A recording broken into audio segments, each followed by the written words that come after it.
السلام علیکم ورحمۃ اللہ وبرکاتہ۔ الحمد للہ رب العالمین والعاقبۃ للمتقین والصلاة والسلام علی حبیبہ الکریم، اما بعد فاعوذ باللہ من الشیطان الرجیم، بسم اللہ الرحمن الرحیم۔ اقیموا الصلاة وآتوا الزکاة وارکعوا مع الراکعین، صدق اللہ العظیم۔ وبلغنا رسوله النبی الامین المتین الکریم، ونحن على ذلك لمن الشاہدین والشاکرین، والحمد للہ رب العالمین۔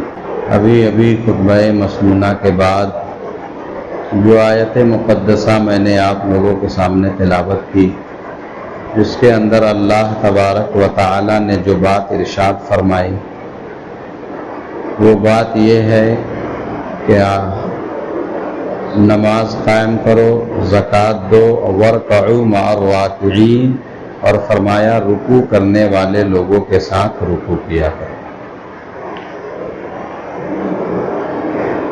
تو کچھ باتیں پچھلے 2-4 جمعوں میں جو آپ لوگوں کی سماعتوں تک پہنچائی گئی، وہ باتیں ہیں جن کے بغیر آپ کی نماز ادھوری رہ جائے گی، نامکمل ہے۔ اس لیے کوشش اپنی طرف سے یہ ہوتی ہے کہ وہ باتیں آپ لوگوں تک پہنچائی جائیں کہ جس کا سیکھنا ہمارے لیے فرض ہے۔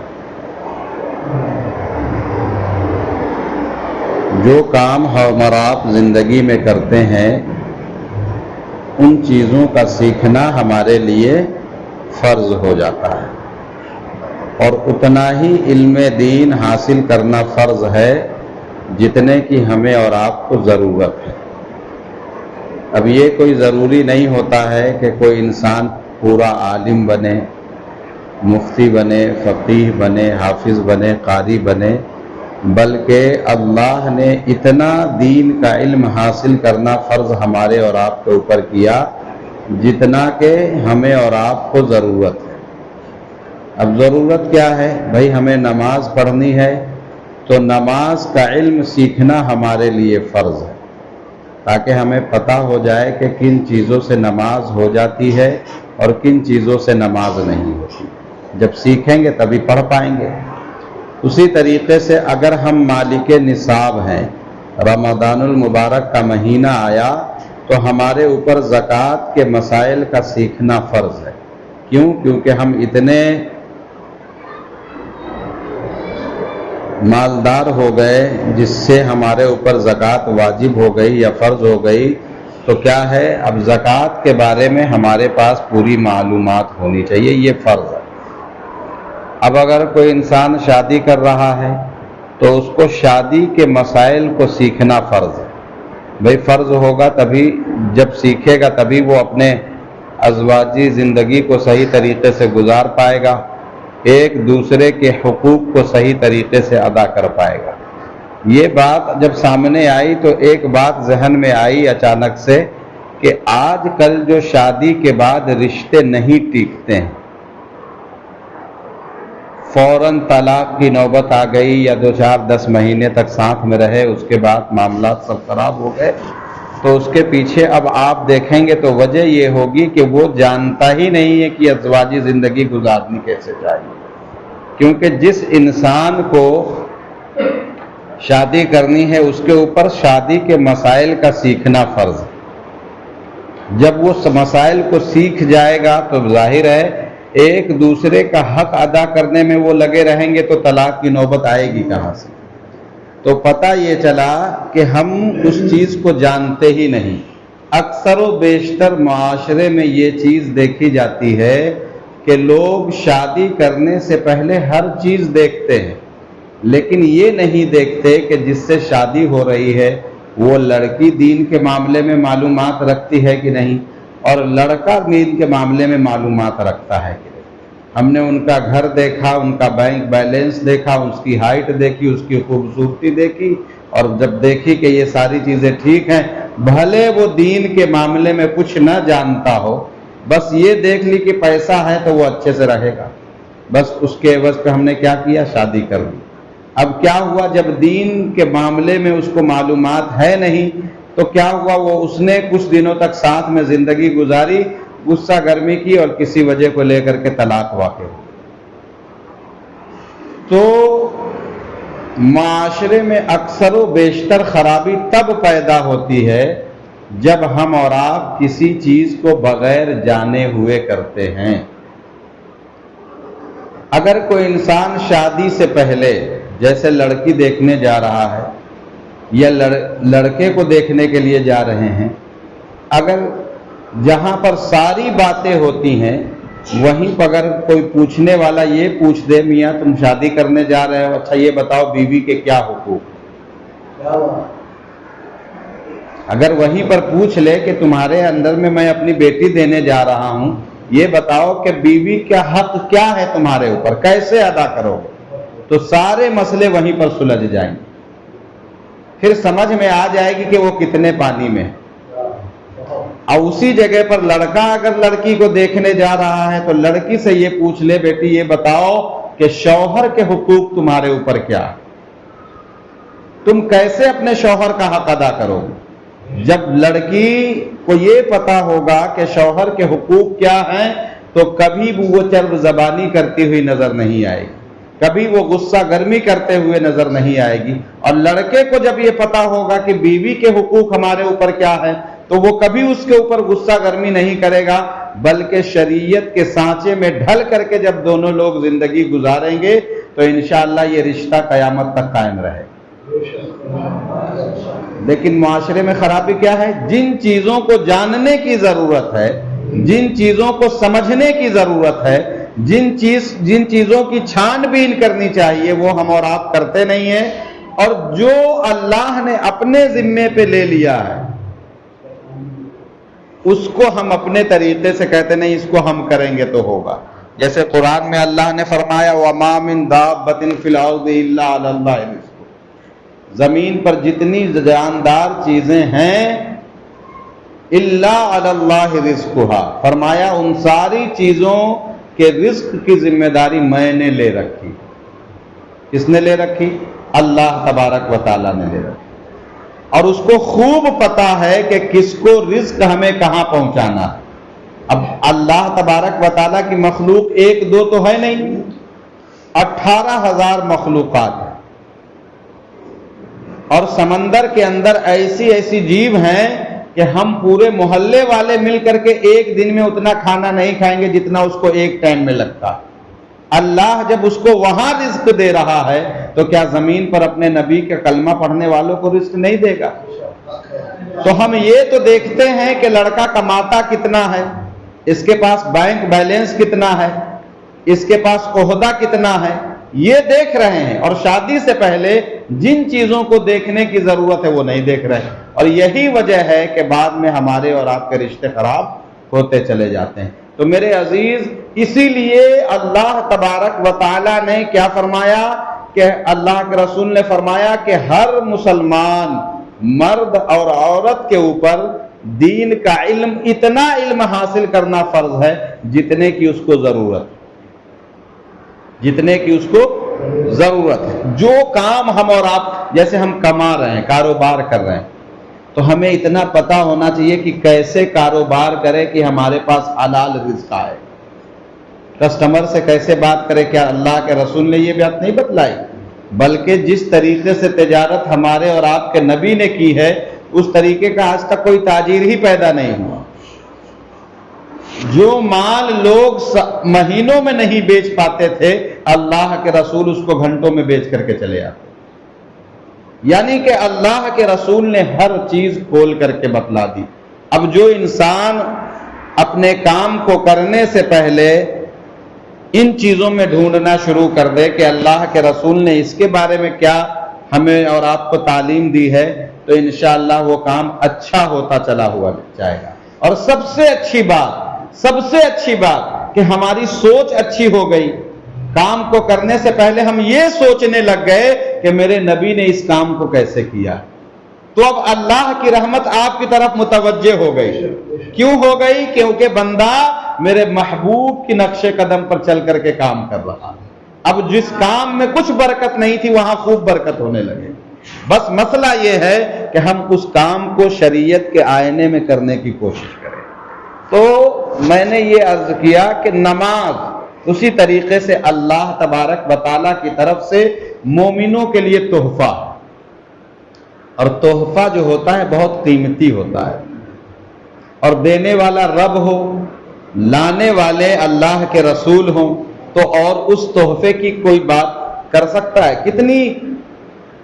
کتنا قیمتی تحفہ ہے، یہ بہت قیمتی تحفہ ہے. لیکن چونکہ ہم اور آپ عادی اس چیز کے ہو گئے جس کا رزلٹ ہم کو فوراً سامنے میں نظر آ جائے، جس چیز کو ہم دیکھ نہ لیں اس کے اوپر مان تو لیتے ہیں، لیکن کیا ہے، توکل کی دولت حاصل نہیں ہوتی کہ یہ ہونا ہی ہے.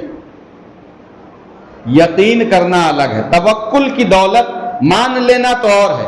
ہم نے مان لیا مسلمان ہو گئے، اللہ ایک ہے مان لیا، اللہ کے رسول ہمارے نبی ہیں مان لیا، قرآن اللہ کی کتاب ہے مان لیا، فرشتے ہیں مان لیا، دوزخ ہے مان لیا، جنت ہے مان لیا. اس کو مان لیا ہم مسلمان ہو گئے. لیکن اب اس کو اس طریقے سے ماننا جس طریقے سے ہمارے اکابرین نے مانا ہے، جس طریقے سے اللہ تبارک و تعالیٰ کے مقرب بندوں نے مانا ہے، یہ توکل کی دولت ایک انسان کو چھوٹے عہدے سے بڑے عہدے پر فائز کر دیتا ہے، چھوٹے عہدے سے اس کو بڑے عہدے پر فائز کر دیتا ہے. تو توکل جس کی جتنی کمزور ہوتی ہے اس کا ایمان اتنا کمزور ہوتا ہے. اسی لیے اللہ کے رسول نے فرمایا کہ جس کا ایمان جتنا زیادہ مضبوط ہوگا وہ توکل والا اتنا زیادہ ہوگا. یعنی کہ کچھ لوگوں کا ایمان اتنا بھی ہوگا کہ رائی کے دانے کے برابر.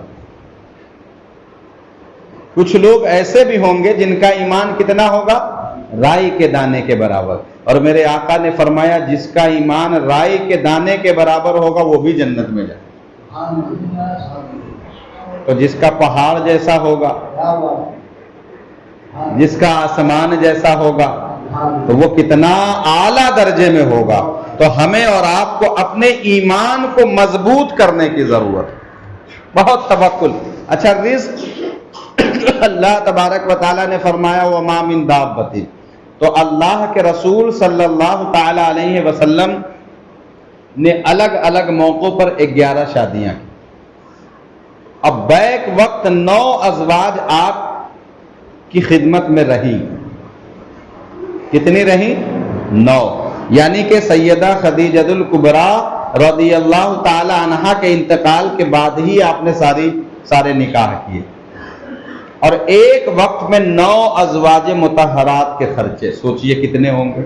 یہاں ایک بیوی ہو، 1-2 بچے ہو، اس کا خرچہ اٹھانا کتنا مشکل ہوتا ہے. اور وہاں پر ایک نہیں بلکہ 9-10. اور اس کے بعد جو آدمی جتنا زیادہ نامور ہوتا ہے اس کے پاس لوگوں کا آنا جانا بھی اسی کثرت سے ہوتا ہے. آپ ایریا کا جو سباسد ہے اس کے وہاں چلے جائیے، ہر وقت 2-4 لوگ ملیں گے. کیوں؟ بھائی صاحب ہمارے یہاں لائٹ نہیں آ رہی ہے، ہمارے یہاں نالا صاف نہیں ہے، ہمارے یہاں یہ دقت ہے. تو جو جس عہدے پر فائز ہوگا، اب ظاہر سی بات ہے اس کے پاس لوگ اتنا ہی زیادہ آئیں گے. تو جس عہدے پر اللہ نے اپنے محبوب کو فائز فرمایا اس سے بڑا عہدہ تو پوری دنیا میں ہے ہی نہیں. تو جتنی کثرت لوگوں کی حضور کے پاس ہوتی تھی اتنی کہیں نہیں ہوتی تھی. تو ظاہر سی بات ہے حضور کے پاس جب لوگ آتے تھے تو خرچے بھی زیادہ تھے. لیکن اس کے باوجود اللہ کے رسول نے الگ الگ موقعوں پہ شادیاں کی. تو جب شادی حضور کرتے تھے تو حضور کی یہ عادت کریمہ تھی کہ دوسرے دن ولیمہ کرتے تھے. یہی سنت. اور آپ کو جان کر کے تعجب ہونا چاہیے یا ہوگا کہ حضور کبھی ولیمے میں ستو کھلاتے تھے لوگوں کو. کبھی ایک روٹی، کبھی جو کی روٹی، کبھی کچھ اس طریقے سے لوگوں کو ولیمے کی دعوت دیتے. آج انسان شادی بیاہ کے موقع پر برباد یا پریشان اس لیے ہو جاتا ہے کہ وہ اپنی اوقات سے زیادہ، حیثیت سے زیادہ بڑھ کر کے کوئی کام کرنے کی کوشش کرے. اللہ نے جو آپ کی حیثیت رکھی ہے، جتنی آپ کی کیپیسٹی ہے، اس کے اندر میں رہ کر کے اگر آپ کام کرو گے کبھی دقت میں مبتلا نہیں ہو۔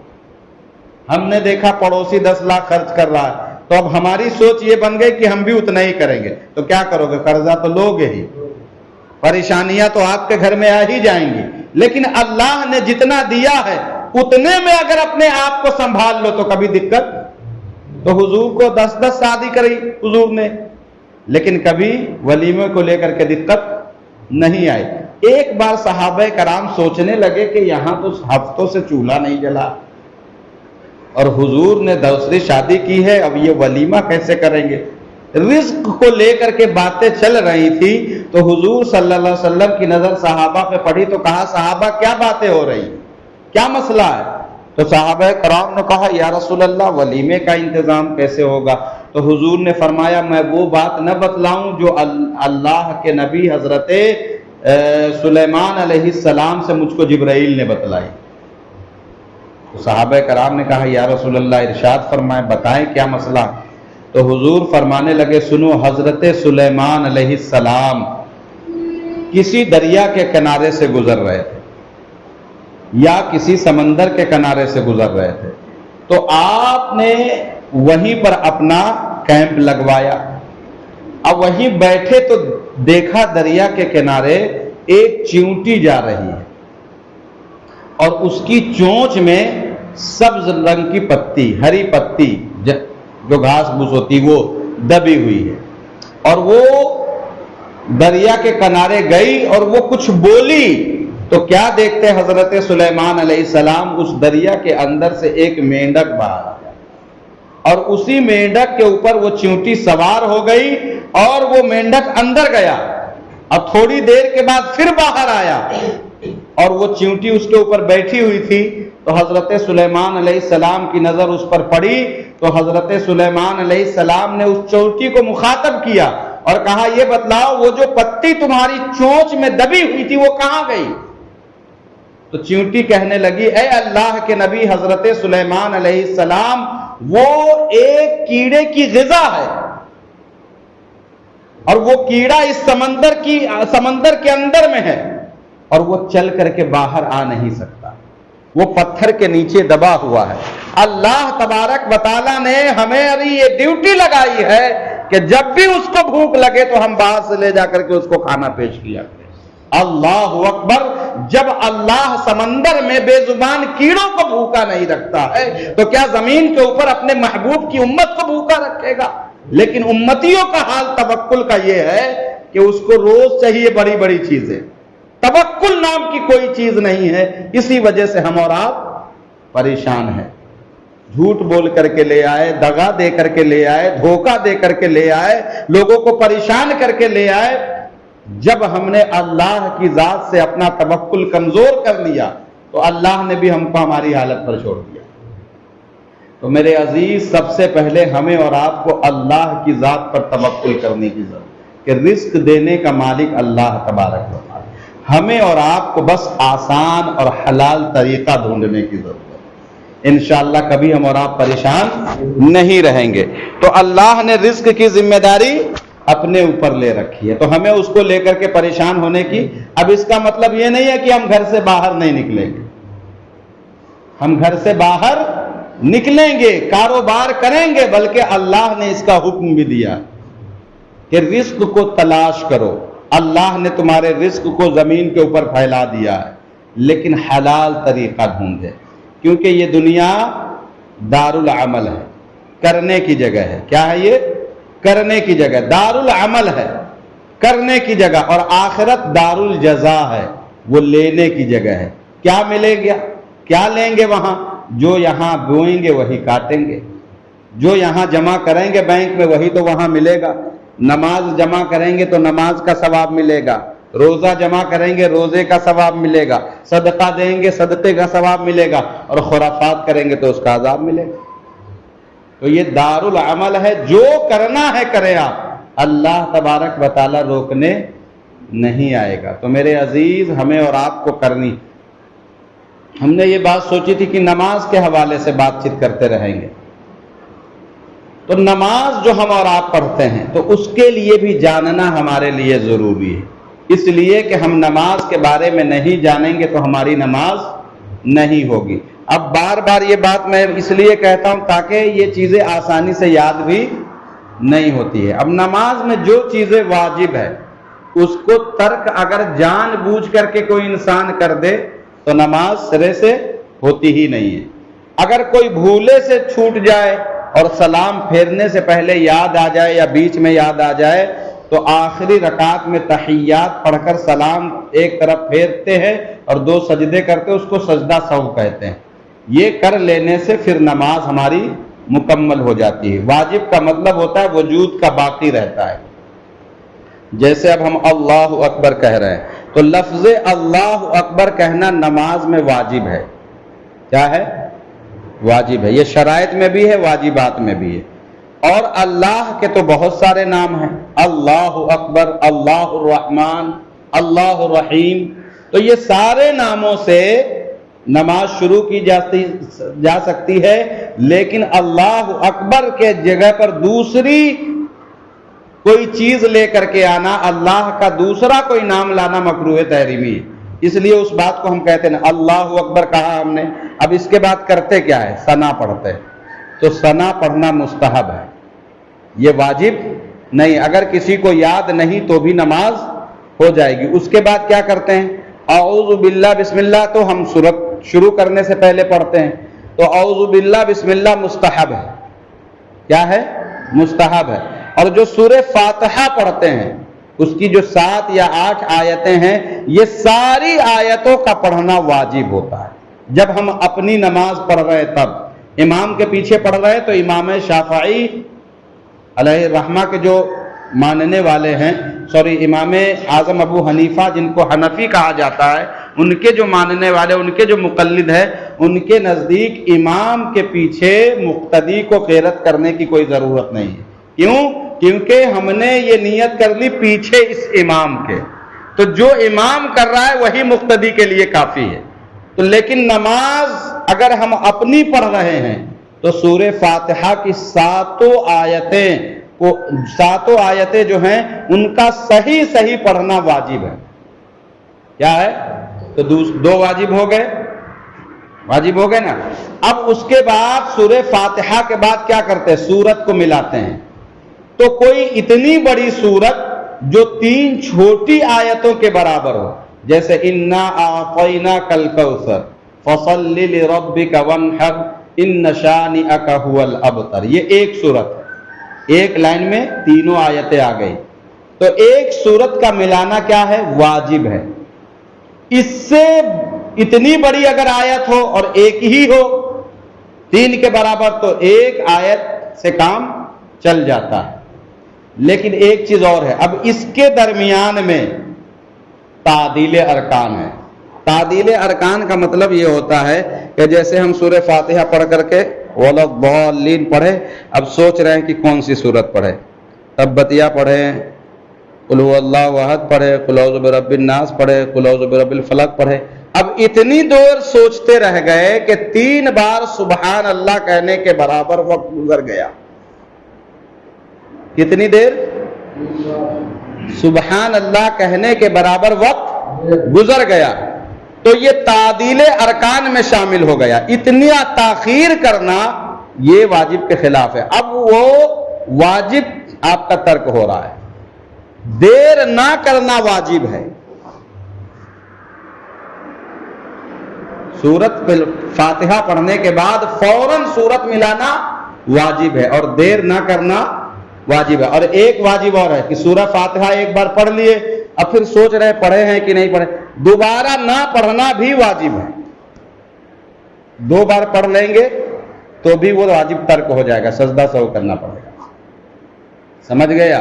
تو یہ چھوٹی چھوٹی مسائل ہیں جس کو ہم اور آپ جانیں گے تو انشاءاللہ ہماری نماز ہو جائے گی۔ تو کم سے کم اتنا تو جان گئے سورہ فاتحہ پڑھنا واجب ہے، اور اس کے ساتھ جلدی سورت کو ملانا بھی واجب ہے۔ سمجھ رہے ہیں؟ اور رکوع کرنا یہ فرض ہے، کیونکہ قرآن میں حکم دیا وَارْكَعُوا مَعَ الرَّاكِعِينَ، رکوع کرنے والوں کے ساتھ رکوع کرو۔ تو اگر ہم اتنا بھی جھک گئے تو فرض ادا ہو گیا، لیکن اتنی دیر رکنا جس سے کم ایک مرتبہ سبحان ربی العظیم یا 3 مرتبہ سبحان ربی العظیم پڑھ سکے، واجب ہے اتنی دیر رکنا۔ اب بہت سارے لوگ گئے اور فوراً اٹھ کے کھڑے ہو جاتے ہیں کہ نہیں؟ تو یہ تعدیل ارکان میں آ جاتا ہے، جس کی وجہ سے ہماری نماز خراب ہو جاتی ہے۔ خیر، اللہ ہمیں اور آپ کو کہنے سننے سے زیادہ کلمات حسنات پہ عمل کی توفیق دے، اور نماز کو ہم لوگوں کو صحیح طریقے سے ادا کرنے کی توفیق عطا فرمائے۔